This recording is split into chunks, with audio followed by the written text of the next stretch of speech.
Hello, hey, what's up? My name's Mallory, welcome to my channel, and today I am shooting this video from my iPhone because something weird's going on with my camera. My phone says this is 4K at 24 frames per second, which I believe is pretty good, but if the video quality sucks, I'm really sorry about that. Rest assured, the content will be gold. Speaking of content, today we're going to be talking about 4 steps to creating a language challenge for yourself. If you're excited about that, hit that like button down below and let's get started. Okay, I decided to take my glasses off because the glare was a little bit distracting. But without further ado, step 1 to creating a challenge for yourself, a language challenge for yourself, is to decide what your challenge is going to be. Now, I know that this step may seem obvious. However, I've met a lot of people whose goal or challenge is just to learn the language itself. If you've landed here on this channel, the language you're trying to learn is probably English, but if you're learning German, Russian, or literally anything else, these rules still apply for you or apply to you if you are trying to learn a language.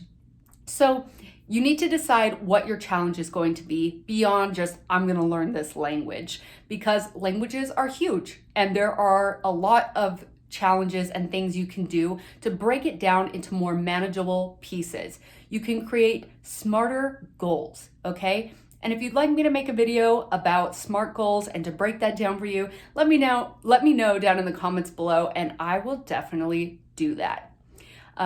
But beyond that, I will say, if you haven't decided which language you're going to learn, that is definitely the first step you need to do. But assuming that you already know what language you're learning, the first step is to decide what your challenge is and then write it down, okay? In 1 to 2 sentences, tell yourself what your challenge is going to be and move on to step number 2. Now, step number 2 is to organize your goal, okay? Or organize your challenge. So what I mean by that is you are going to take your calendar, whether it's digital or physical, and you are going to block off time for this challenge. Now, what I would recommend is 10 minutes a day, okay? Every day, including the weekends. Now I know you can't always be perfect. And a lot of people think, well, I don't have time for that. Maybe I'll just do 1 hour on Saturdays or something like that. But the thing is about doing a longer time, 1 day a week, is that number 1, if you start learning for an hour, you're going to soak up a lot of different content and it's going to be harder for you to internalize and memorize that content, okay? However, if you break it up into shorter pieces, you're going to be able to memorize it easier because it's just a little bit of information at a time. And the reason that I say every day is because it will stay fresher on your mind if you are just doing little chunks every single day. You'll be able to remember what you learned yesterday and build upon that. And eventually that's going to snowball, okay? Now, if you are just having so much fun, you've started learning for 10 minutes and you realize, you know what, I'm in a flow of things, I want to keep learning, go right ahead. Definitely, I'm not going to say no to that. However, keep in mind that the same thing could happen if you are studying for too long. And I have a feeling that some people are not going to like this advice, but I'm going to give it anyway. If you are studying too long, you might end up diving into more stuff than you can internalize in 1 day. Now, this isn't always true. So like I said, if you are just in the flow of things and you want to keep learning, rock on with your bad self, okay? Okay. The other reason I like 10 minutes is because it's less daunting. So on the days that you're like, I really don't have time for this, or I don't want to do this, that 10 minutes will tell you like, hey, I only have to study this language for 10 minutes. I can make 10 minutes out of my day to make this happen.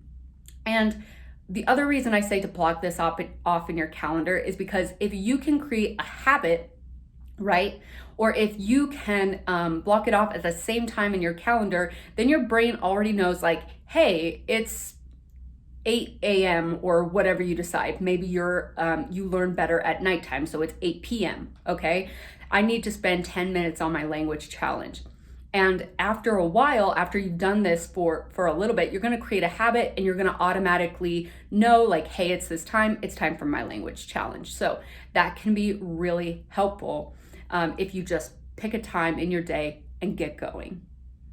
The other thing I will say about organizing your time, when I say 10 minutes, one of my favorite things to do is to set a timer for 10 minutes. Like I go to my place where I'm going to study my language, I set a timer for 10 minutes so that when it goes off, I know I am done studying for that day. I don't have to be, like I mentioned before, if I'm in a flow, a lot of times I'm like, okay, giving myself 10 minutes was a less daunting way to get started so that now I know like, hey, I only had to do it for 10 minutes. I got started, but getting started is the hardest part, right? So once you're getting started or once you've gotten started, a lot of the times you'll want to keep going and by all means, do it. All right, moving on to step number 3. Step number 3 is to say no to the other things that pop up in your life at that time that you've designated for your language challenge. Because naturally life gets in the way. Maybe a friend invites you to go do something during that time. Maybe another thing you need to get done. You're just thinking, you know, I'm way too busy. I need to do laundry or sort my mail or play with my kids. Who knows? Okay. But the point is you need to say no to the other things that pop up in your life during that time.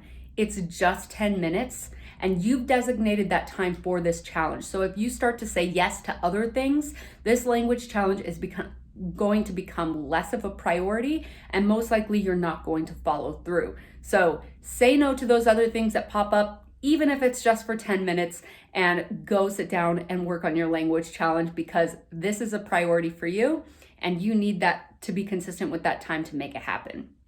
And last but not least, step number 4 is to execute. That's right, make like Nike and just do it. Now that you've decided what your language challenge is going to be, you've organized it, you've picked a time that works for you to study this language and execute your challenge, you've said no to other things, you've made this a priority for you, it's time to do it. And I know that that's easier said than done. Most of the time, executing is the hardest part, okay? But now that you've done those other 3 things, that is all that's left. And one thing I will say is I know even though these things happen, life does still get in the way sometimes. So one of the things that I like to do when it comes to setting a new habit, whether it's exercising or a language challenge, is to give myself a little bit of a break, okay? And I would not recommend doing this all the time, but when it happens, I try to stick to what is called or what I refer to as the 2-day rule. And the 2-day rule is basically telling myself that I'm not going to go more than 2 days without coming back to this habit and working on this challenge. So if you miss a day and you miss a second day, that 3rd day, you cannot miss it, okay? You have to show back up and that is important. But the more you show up and you set that 10-minute timer and you remind yourself, hey, it's only 10 minutes, I can get back to my life right after that, then the easier executing is going to be. And pretty soon you're going to have yourself a nice little habit and that challenge is going to snowball and become a true language habit and you are going to reach your goals so much faster. And that is it for this video. Once you've decided what your challenge is going to be, write it down in the comment section below. I would love to hear what your challenge is and cheer you on from the comments section. Not to mention, when you share that, you're going to inspire others to do the same. So definitely put that in the comments. And until next time, happy language learning. Bye.